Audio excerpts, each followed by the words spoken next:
17. Assim diz o texto, Apocalipse 12, 17. Irou-se o dragão contra a mulher e foi pelejar com os restantes da sua descendência, os que guardam os mandamentos de Deus e têm o testemunho de Jesus, e se pôs em pé sobre a areia do mar. Quais são as características apresentadas aqui nesse texto? Guarda os mandamentos de Deus. Vamos para o capítulo 14, verso 12. Apocalipse 14, 12. Aqui está a perseverança dos santos, os que guardam os mandamentos de Deus e a fé em Jesus. Nos dois textos fica bem claro uma das características dessa igreja verdadeira. Ela guarda os mandamentos. Vimos semana passada que os mandamentos não são 9, são 10. E dentre os 10 mandamentos você tem o quarto, que é o sábado. Então a igreja verdadeira, no tempo do fim, ela prega a vigência da lei de Deus. Ela não prega contra nenhum mandamento, mas a favor de todos eles. Essa é a primeira característica. Enquanto formos avançando em nosso estudo, eu queria que você que se interessa por Bíblia, por religião, você que sonha com o céu, e se está conectado agora no programa Bíblia Fácil, aqui na Novo Tempo, é porque você é uma pessoa que quer o céu. Enquanto avançarmos no estudo de hoje, eu queria que você fosse analisando as características que a Bíblia apresenta da igreja verdadeira com aquilo que você conhece de religião. E você começa a ir pensando, que igreja é essa que ensina a vigência de toda a lei de Deus? Aonde está essa igreja? Bom, o primeiro ponto é esse. A igreja verdadeira, à luz da Bíblia, ela tem que ensinar toda a lei de Deus. Isso está em perfeita harmonia com o ensino do Cristo, que lá em João 14,15 declarou, se vocês me amam, vocês guardam os meus mandamentos. Isso está em harmonia com Tiago, quando diz no capítulo 2, verso 12, que quando o juízo chegar, nós vamos ser julgados de acordo com a lei de Deus. Agora, se você tira a lei de Deus, você tira a base do governo dele, você tira o fundamento do juízo. E se não existe lei, com base em que as pessoas serão julgadas? Quem vai definir o que é certo e o que é errado? E nós aprendemos também com Tiago que esta lei, que tem 10 mandamentos, de acordo com Êxodo 20 e Deuteronômio 4,13, não pode um ser menosprezado. Todos os 10 são importantes. Todos eles devem ser observados como uma expressão de nosso amor a Deus. E a síntese dessa lei é amar a Deus sobre todas as coisas e ao próximo como a nós mesmos. Vamos para uma segunda característica. Apocalipse 12, 17, nós já lemos. E é dito ali que esta igreja guarda, o diabo está irado contra a igreja, que guarda os mandamentos de Deus, mas lá diz outra coisa. E ela tem o testemunho de Jesus. É o que diz Apocalipse 12, 17. Agora, o que é o testemunho de Jesus? A resposta está em Apocalipse 19, 10. Então, vamos para Apocalipse 19, 10. O que significa o testemunho de Jesus? Olhe para a última parte do verso.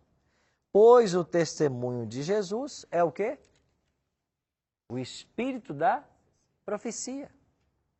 Então, a igreja remanescente não só guarda a lei divina, mas ela tem o testemunho de Jesus. E o testemunho de Jesus é o espírito da profecia.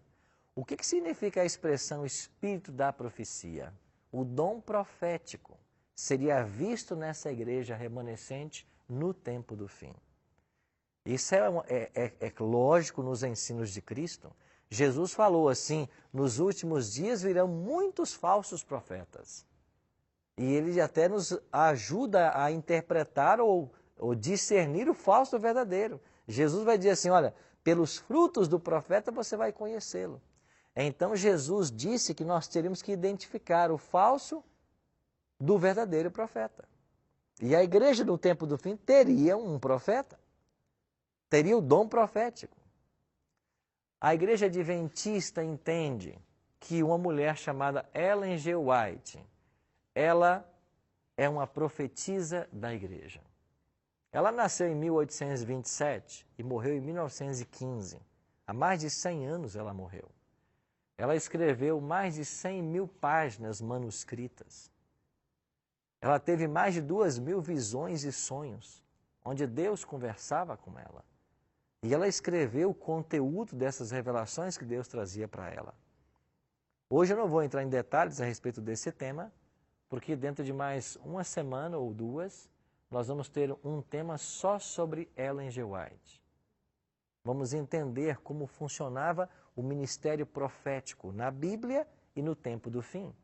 E nós vamos responder todas as questões sobre Ellen G. White. Por hoje, nós temos que entender que a igreja do tempo do fim teria um profeta moderno.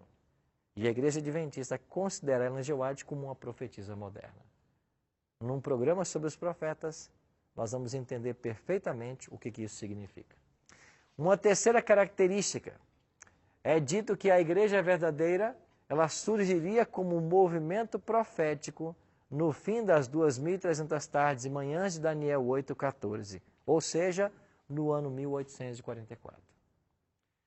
Quando você olha para a Bíblia, para o capítulo 12 de Apocalipse, nós descobrimos algo muito interessante. Eu queria que você olhasse aqui comigo para Apocalipse capítulo 12. Nós já explicamos para vocês que o Apocalipse é um livro simbólico e que o dragão em Apocalipse significa Satanás e que a mulher significa a igreja. Agora, em Apocalipse 12, você tem uma luta do dragão com a mulher, o dragão perseguindo a mulher. Agora, esta mulher do capítulo 12, ela é apresentada em vários momentos da história. Por exemplo, capítulo 12, versículo 1. Viu-se grande sinal no céu, a saber, uma mulher vestida do sol, com a lua debaixo dos pés e uma coroa de 12 estrelas na cabeça. Verso 2. Que, achando-se grávida, grita com as dores de parto, sofrendo tormentos para dar à luz. Quem é esta mulher? Esta mulher é a igreja. Mas em que momento essa mulher está grávida para dar à luz? Aqui é uma alusão à igreja cristã primitiva, porque Cristo é o descendente da mulher. Ela vai dar à luz ao Messias. Lembram vocês de uma promessa feita a Adão e Eva, lá em Gênesis 3,15? Quando Deus disse para Eva assim, um dia você vai dar à luz a um varão.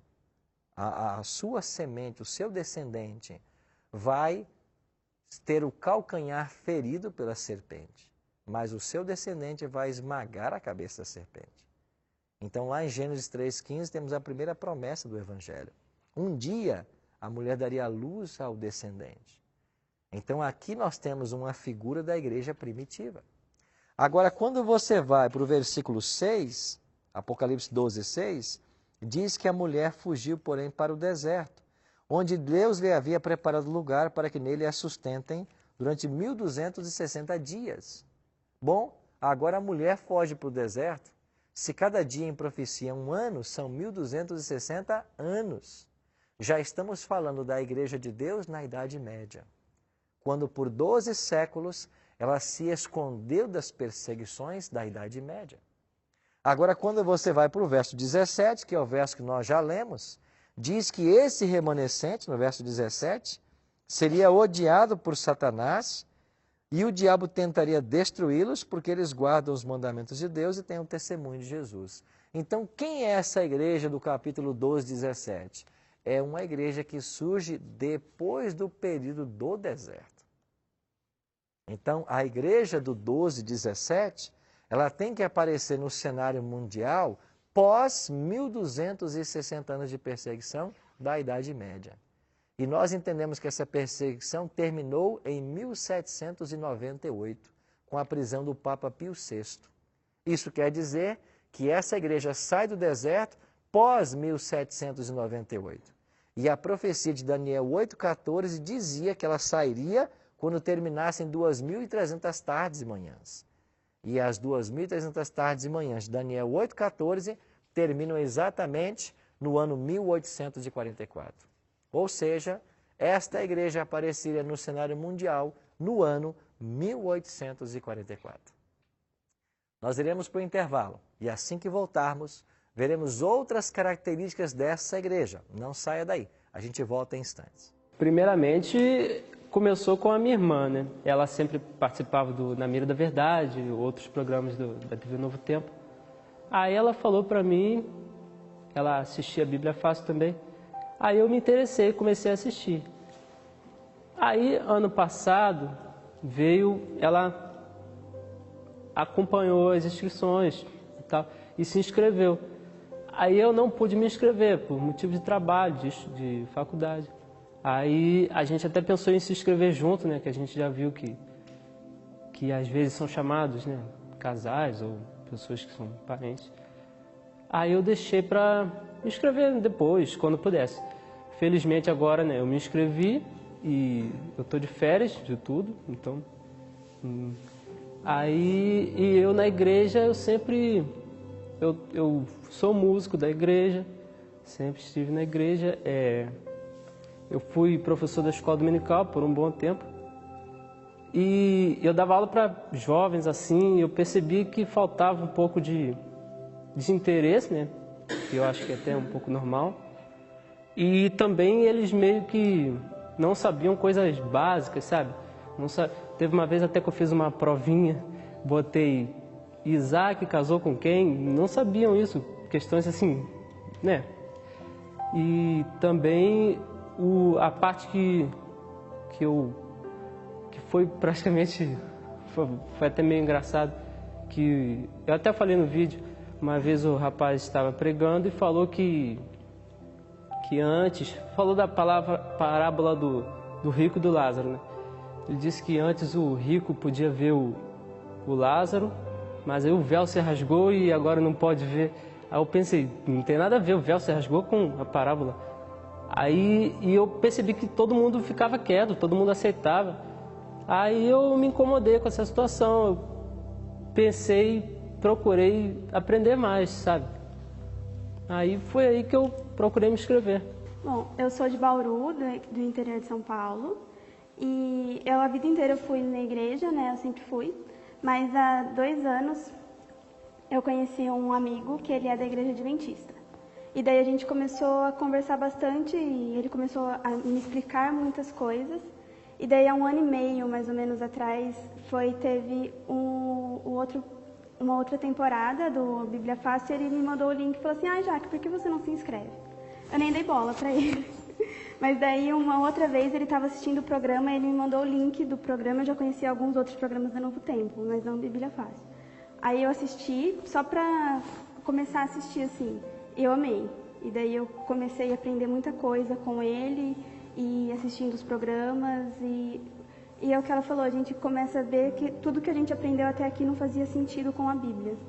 E aquilo foi me incomodando muito. E daí, quando eu vi que estava aberta as inscrições, aí eu falei, vou me inscrever, mas eu também não achava que eu fosse ser chamada. Assim, quando a Joyce me ligou, eu ainda falei, é sério?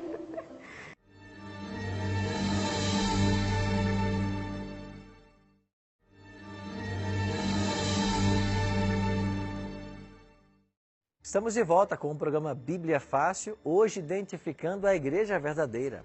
Nós vimos no primeiro bloco que essa Igreja Verdadeira, ela prega a vigência de todos os 10 mandamentos. Também vimos que essa igreja teria o testemunho de Jesus, que seria um profeta moderno. E também vimos que esta igreja remanescente, ela surgiria depois do período do deserto, depois de 1798. E de acordo com Daniel 8,14 e Daniel 9, 24 a 27, e Apocalipse capítulo 10, versos 8 a 11, ela surgiria em 1844. Quando terminamos o primeiro bloco, o Igor tinha uma pergunta. Pois não, Igor? Ou uma